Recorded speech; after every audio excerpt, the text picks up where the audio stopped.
Analist Perşembe Bülteni'ne hoş geldiniz. Bugün elemelerden Belarus, Danimarka, Malta, Hollanda ve liderlik mücadelesinde Çekya, Hırvatistan maçlarını konuşacağız. O gün canlıdan hangi maçları değerlendireceğiz, hangilerini takip edeceğiz, onların isimlerine bakacağız, sebeplerine bakacağız. Player tercihlerimiz olacak. O player tercihlerinde de artık futbolcuların ayaklarına bakacağız.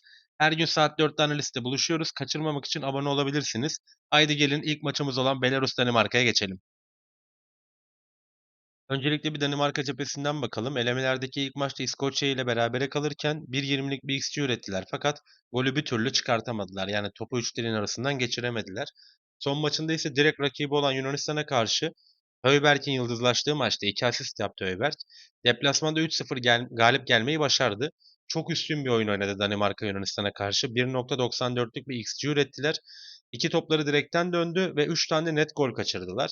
Yani biraz daha becerikli olsa da tarihi bir fark olabilirdi. Yunanistan'ı adeta sahadan sildiler.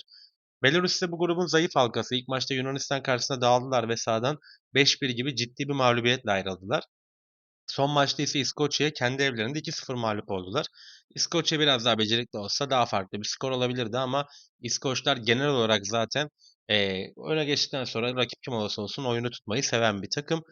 Özet olarak baktığımızda hani Danimarka uçtan uca üstün olacağı bir oyun bekliyorum ben. Belarus'un bu grupta barınma şansı yok. Özellikle Danimarka'nın son maçta Yunanistan galibiyetinin anlamını yitirmemesi için burada bir hata şansı yok. Danimarka'nın hızlı başlayacağını düşünüyorum ben maça. Bu maç özelindeki ana tercihim benim Danimarka kazanır ve 1.5 üst. İlk yarı sevenler için ise dakika 5'ten ondan sonrasında Danimarka'nın bir golü ilk yarıda kıymetli olabilir. Yani dep 0.5 üstü ilk yarıdan da değerlendirilebilir diyelim. Haydi gelin ikinci maçımıza geçelim. Malta elemelerde Hollanda'yı ağırlayacak. Hollanda cephesinden baktığımızda şu anda bir maç eksiğiyle 10 puanda averaj ile lider konumdalar. Polonya'nın 10 puanı, Finlandiya'nın ise 7 puanı var. İki takım arasında oynanan ilk maç 8-0 bitti.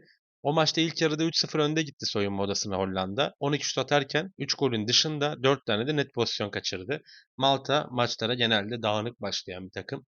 Ki zaten bu da Avrupa futbolunda yani Avrupa elemelerinde averaj takım olmaktan öteye götürmüyor onları. Zaten küçük bir ülke.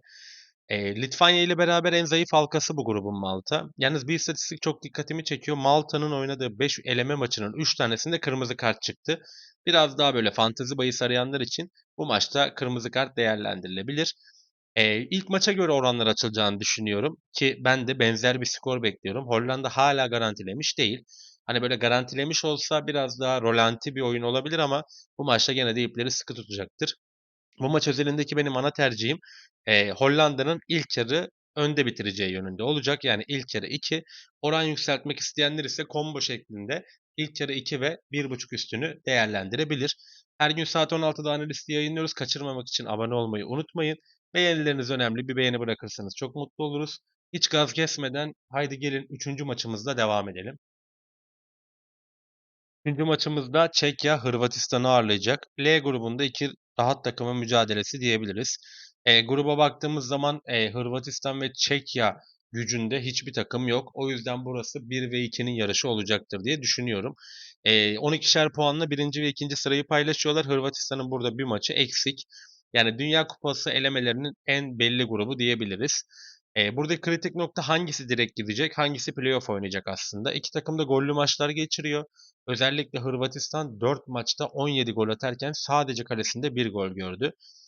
Onu da beklendiği gibi aslında bu maçtaki rakibi Çekya'dan gördü ama ilk maçı 5-1 kazanan bir Hırvatistan vardı kendisi aslında. Çekya cephesinde ise bu maç aslında liderlik şansını kovalamak anlamına geliyor. Çünkü en yakın rakibinize ilk maçta 5-1 yenildikten sonrasında hani buradan alınacak bir beraberlik veya da bir mağlubiyet zaten birinci olma ihtimalinizi ortadan kaldırıyor. Ben Hırvatistan'ın diğer takımlara takılabileceğini çok düşünmüyorum açıkçası. O yüzden burada da kaybedecek bir şeyi yok bence Çekya'nın. Yani maç hızlı başlayacağını düşünüyorum. Ya bu gözle baktığımda iki takım yani iki golcü takımın mücadelesinde İlk yarı minimum bir gol sesi duyarız. Ana tercihim bu maç özelinde benim ilk yarıda 0.5 üst yönünde olacak. Alternatifim ise 2.5 üst. Bunu KG var ve 2.5 üstünde combo şeklinde de değerlendirebilirsiniz. Ama benim video üzerinde analiz mantığına baktığımda ana tercihim ilk yarı 0.5 üstü yönünde olacaktır. Canlı tahtası ve player tercihlerine baktığımızda ise Avusturya San Marino maçında Avusturya'nın sıradaki gollerini takip edeceğim. Çünkü San Marino karşısında Avusturya'nın çok rahat farklı bir galibiyet alacağını düşünüyorum.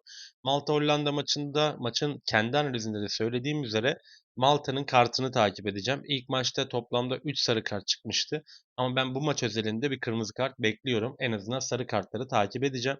Faroe Adaları Karadağ ise biraz daha rolantide başlayacağını düşünüyorum ben maçın. Dengeli başlayacağını düşünüyorum. O yüzden ikinci yarıda istatistiğe göre dakika 55-60 civarında ortaya bir golünü takip edeceğim açıkçası. Player tercihlerine baktığımızda Danimarka'da Rasmus Højlund formda. Son maçta Napoli'ye maçı kazandıran golü de attı. Bir önceki maçta, milli maçta da golü var. Formda bir Rasmus Højlund görüyoruz. Burada Højlund'un gol atar bahsini değerlendireceğim. Avusturya San Marino maçında ise Gregory'şin bir gol atacağını düşünüyorum. Højlund ve Gregory'şin birer golünü de player sevenler, player tercihi yapanlar, o bahisi tercih edenler değerlendirebilir diye düşünüyorum. Peki siz bu maçlar hakkında hem yorumladığımız hem de canlı maçlarımız hakkında ne düşünüyorsunuz? Yorumlarda yazın, üzerine fikir alışverişi yapalım, konuşalım. Yarın saat 16'da Cuma bülteninde görüşmek üzere diyelim. Kendinize çok iyi bakın.